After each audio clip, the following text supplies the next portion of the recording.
इस सत्य को जान लेने में कि तुम संस्कार नहीं हो, तुम आदत नहीं हो। अंत है इस सत्य के प्रति जाग जाने में कि तुम पृथक हो। अंत है होश में, अंत है साक्षी भाव में। निश्चित ही तुमने कल भी क्रोध किया था, परसों भी क्रोध किया था, आदत बन गई। आज किसी ने जरा सा उकसा दिया, अंगारा तो था ही भीतर, रोज रोज संभाला था, हो गए। राख भी जमी थी तो बस ऊपर जरा सी परत थी, किसी ने फूंक मार दी, परत झड़ गई, अंगारा बाहर आ गया, तुम क्रोध से भर गए। आज तुम क्रोध करोगे, कल के लिए फिर और तैयारी हो गई। ऐसे रोज रोज तुम अभ्यास बनाते जाओगे, संस्कार गहन होता जाएगा, और जितना संस्कार गहन हो जाएगा उतने ही तुम यंत्रवत हो जाओगे। कोई भी तुम्हारी बटन दबा दे तो क्रोध करवा दे, कोई भी तुम्हारी बटन दबा दे तो तुम प्रसन्न हो जाओ, कोई भी झुक के नमस्कार कर ले, तुम्हारी प्रशंसा कर दे तो तुम गदगद, कोई जरा गाली दे दे तो तुम जार जार, तुम यंत्रवत हो जाओगे। और बटने लोगों को पता हो जाती, सबको पता है एक दूसरे की बटने, कहां से दबा दो कि सब ठीक हो जाता है, कहां से दबा दो कि सब गड़बड़ हो जाता है। तुम मशीन हो क्या या मनुष्य हो? मनुष्य होने का इतना ही अर्थ है कि कोई तुम्हारी क्रोध की बटन दबाए चला जाए, लेकिन तुम कहते हो नहीं करना, तो बटन दबती रहती, वो आदमी थक जाता, लेकिन तुम क्रोध नहीं करते। तुम कहते हो मैं अपना मालिक हूं, जब करना चाहूंगा करूंगा, जब न करना चाहूंगा नहीं करूंगा। प्रतिक्रिया और क्रिया में यही फर्क है। प्रतिक्रिया में दूसरा मालिक है, तुम नहीं, और क्रिया में तुम मालिक हो, दूसरा नहीं। और बड़े मजे की बात है, प्रतिक्रिया बांधती है, क्रिया मुक्त करती है।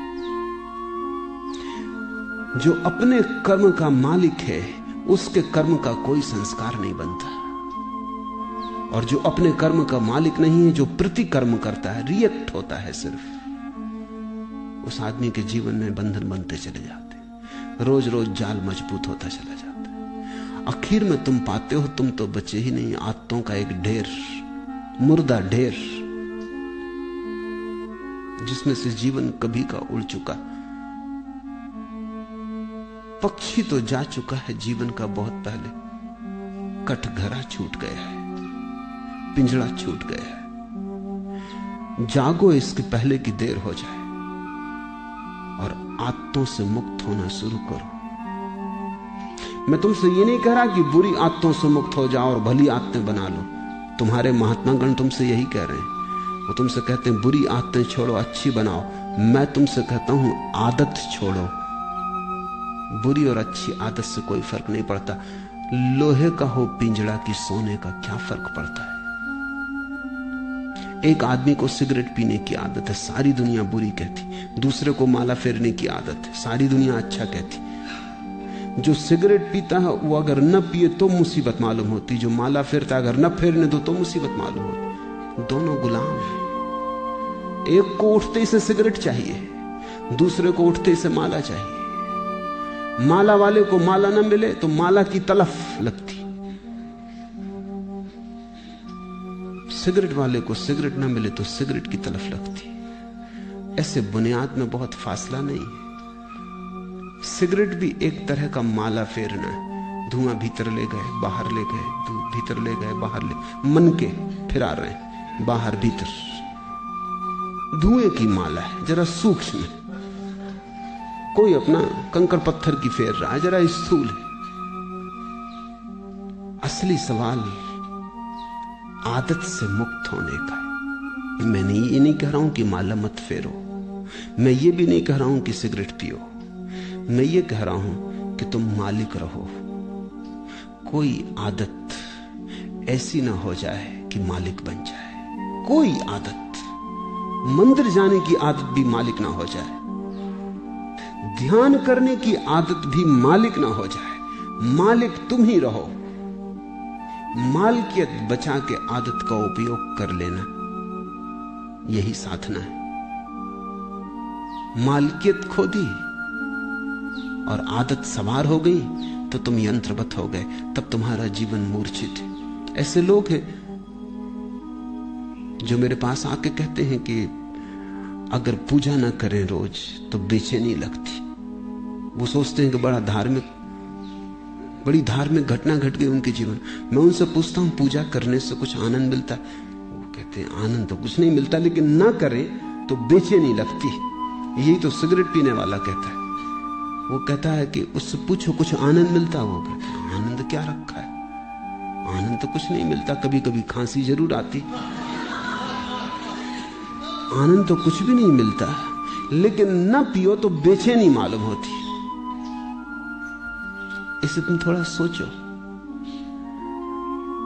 इसी को मैं यंत्र हो जाना कहता हूं कि जिससे कुछ भी नहीं मिलता है, उससे भी न करने पर बेचैनी मालूम होती। उपलब्ध कुछ भी नहीं होता है, पाने को कुछ भी नहीं है, लेकिन छोड़ने में मुसीबत, क्योंकि आदत ने पकड़ा है। अब आदत इतना ही कर सकती है, करो तो कुछ ना मिले, ना करो तो कुछ खोता मालूम पड़े। अब ये बड़े मजे की बात है, जिस चीज को करने से कुछ नहीं मिलता उसको ना करने से खोएगा कैसे? कुछ खोता नहीं, सिर्फ पुरानी आदत, पुरानी लकीरों पर न चलने से अड़चन मालूम होती है। मैं एक बहुत बड़े वकील को जानता था। उनकी आदत थी कि जब भी वो अदालत में खड़े होते, पैरवी करते, बड़े वकील थे, अंतर्राष्ट्रीय ख्याति के थे, और लंदन और पेकिंग और दिल्ली 3 जगह उनके दफ्तर थे। तो उनकी आदत थी कि वो अपने कोट का बटन घुमाने लगते थे जब अटक जाते। सभी की होती, कोई अपना सिर खुजलाने लगता है, कोई कुछ करने लगता है। उस आदत का भी वैसा ही उपयोग है जैसे बटन दबाने का। तो अगर जब भी उनके विचार उलझ जाते या कोई उत्तर न सूझता तो वो कोट का बटन घुमाने लगते। घुमाने से कुछ मिलता था ये तो पक्का पता नहीं, क्योंकि कोट का बटन घुमाने से क्या मिलेगा। और जिसकी बुद्धि उलझी हुई हो, समझ में ना आ रहा हो, वो कोई कोट के बटन घुमाने से कुछ बात समझ में आ जाएगी। लेकिन विरोधियों को यह बात दिखाई पड़ गई कि वो जब भी उलझ जाते हैं तो बटन घुमाते हैं। एक बड़ा मुकदमा था, एक बड़ी स्टेट का मुकदमा था प्रिवी काउंसिल में, लाखों का मामला था।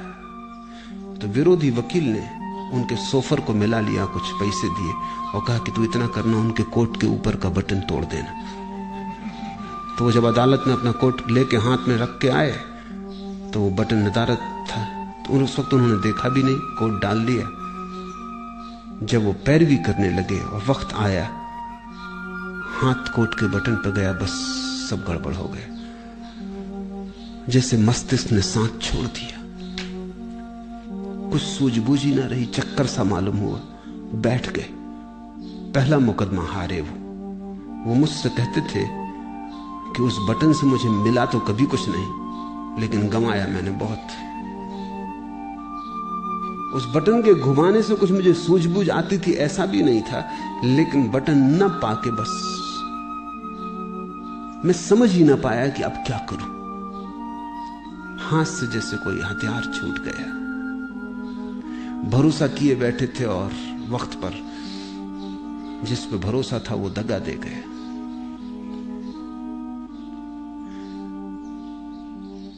जिनको तुम आदतें कहते हो, बुरी हो या भली, इससे कोई भेद नहीं पड़ता। सब आदतें मालिक हो जाएं तो बुरी हैं, तुम मालिक रहो तो कोई आदत बुरी नहीं।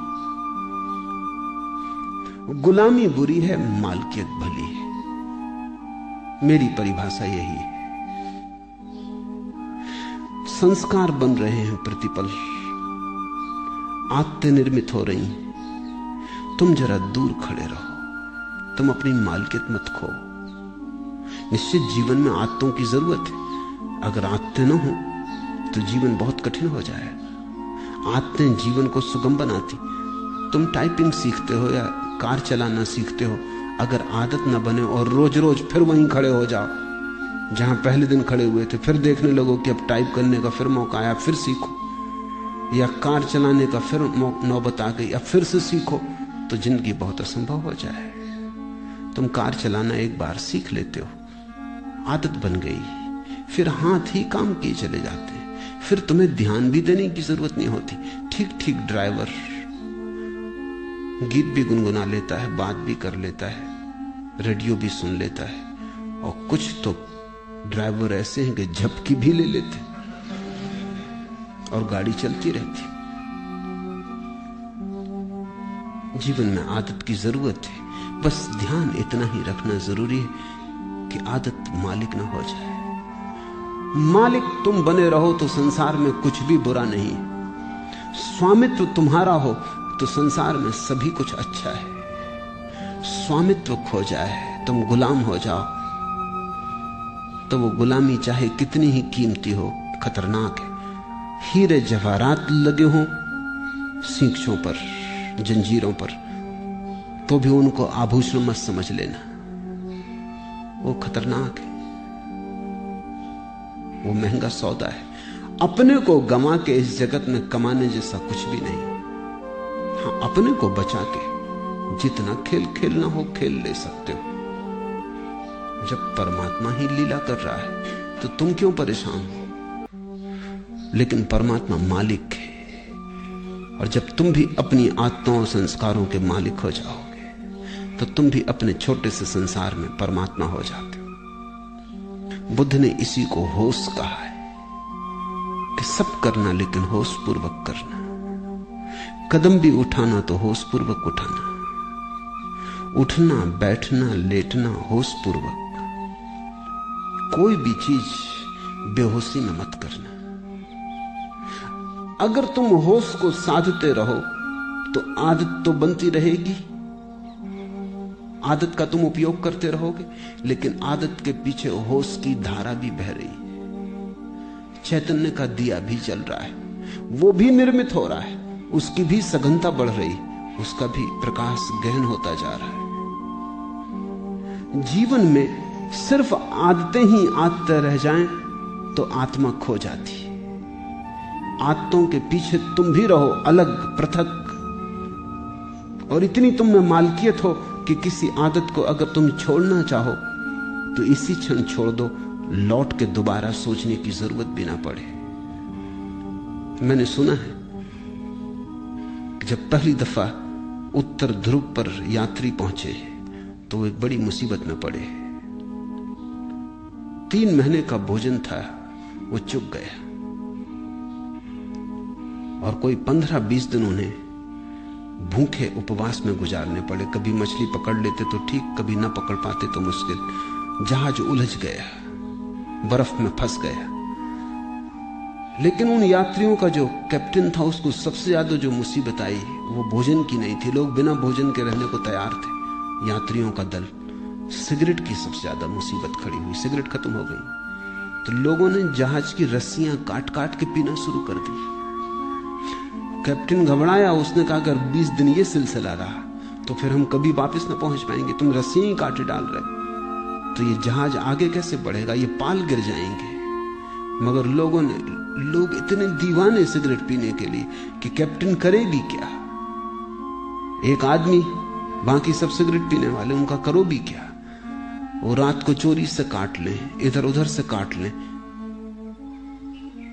जब ये जहाज लौट के किसी तरह आया और इसकी अखबारों में खबर छपी तो एक आदमी ने अमेरिका में ये अखबार पढ़ते वक्त अपनी सिगरेट भी पी रहा था, अखबार भी पढ़ रहा था। उससे अचानक ये बात अजीब सी लगी कि लोग गंदी रस्सियां काट काट के पी गए।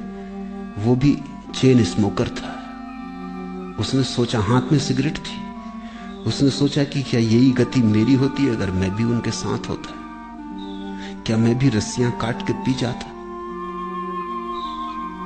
एक क्षण उसे ख्याल आया, उसने सिगरेट एस्ट्रे पर रख दी और उसने कहा अब इसको तभी उठाऊंगा जब मेरी ऐसी दशा आ जाए कि मुझे लगे अब मैं गंदी रस्सियां भी पी सकता हूं, नहीं तो नहीं उठाऊंगा। 20 साल बीत गए, वो सिगरेट अपनी टेबल पर ही रखे रहा। लोग उससे पूछते भी कि आधी जली सिगरेट यहां क्यों रखी। वो कहती कि इसको मुझे उठाना है किसी दिन, लेकिन उसी दिन उठाऊंगा जिस दिन मेरी पीड़ा ऐसी हो जाएगी कि आदत बड़ी और मैं छोटा हो जाऊंगा। लेकिन मैं प्रतीक्षा कर रहा हूं, वो घड़ी आती नहीं। 20 साल बीत गए, मैंने 20 साल से सिगरेट नहीं पी है और याद भी नहीं आई है। मैं याद करने की कोशिश कर रहा हूं कि कभी भी आ जाए, क्योंकि मैं जानना चाहता हूं किस मुसीबत में जहाज के लोगों को रस्सियां पीनी पड़ेंगी। लेकिन वो कभी ना आई। उसने अपना संस्मरण लिखा है, मैं संस्मरण पढ़ रहा था। उसने संस्मरण में लिखा है कि मैं समझ नहीं पाता कि क्या बात हो गई, क्योंकि पहले भी मैंने कई बार सिगरेट छोड़ना चाही थी लेकिन नहीं छोड़ सका था। कई बार छोड़ी भी थी तो 2 दिन के बाद फिर पीने लगा था। लेकिन क्या हुआ? अब तो मैं छोड़ा भी नहीं था, सिर्फ प्रतीक्षा कर रहा हूं कि जब भी आदत पकड़ लेगी और झकझोर डालेगी तो पीऊंगा। लेकिन मैं सिर्फ ये जानना चाहता हूं कि मैं भी उस जहाज में अगर होता तो क्या मैंने रस्सियां पी होती? 20 साल से आदत आई नहीं। मेरी समझ में नहीं आता कि हुआ क्या। उसकी समझ में नहीं आ रहा क्योंकि उसे ध्यान का कुछ पता नहीं, होश का कुछ पता नहीं। इसने छोड़ी नहीं है सिगरेट, छूट गई होश के कारण, क्योंकि वो एक ही होश साधे हुए कि जब इतने जोर से तलफ पकड़ेगी कि मैं रस्सियां पी लेता तभी पीऊंगा। लेकिन उस होश के कारण तलफ नहीं पकड़ती। होश हो तो तलफ पकड़ती ही नहीं। अब उसे कोई होश को जानने वाला मिले तो उसे उत्तर मिले, लेकिन अनजाने उसने होश साध लिया है। तुमसे मैं कहता हूं, जो जो आदत तुम्हें पकड़े हो, जबरदस्ती पकड़े हो, उसके प्रति होश साधना। मैं तुमसे नहीं कहता सिगरेट पीना छोड़ो, मैं कहता हूं होश पूर्वक पियो। मैं तो यहां आश्रम में एक कमरा बनवाने जा रहा हूं जहां होश पूर्वक सिगरेट पीने वालों को सुविधा होगी कि वो जाके वहां सिगरेट जरूर पिए, लेकिन जितनी देर पिए उतनी देर ध्यान रखें। एक क्षण को भी बेहोशी में न पिए बस। फिर अगर पीना हो तो मजे से पिए, कोई हर्जा नहीं। लेकिन मैं जानता हूं अगर होश सज जाए तो ऐसी मूढ़ता कौन करेगा? ऐसी मूढ़ता तो बेहोशी में ही होती है। तो मैं तुमसे कुछ भी छोड़ने को नहीं कहता, क्योंकि मैं जानता हूं छोड़ने से कभी कोई छोड़ नहीं पाया। मैं तुमसे केवल होश साधने को कहता हूं, क्योंकि मैं जानता हूं होश साधने से जो भी व्यर्थ है अपने आप छूट जाता है और जो सार्थक है बच रहता है। होश आध्यात्मिक जीवन की आखिरी कीमिया है, अल्केमी है, वो रसायन है। उसके अतिरिक्त सब विस्तार की बातें हैं। आज इतना है।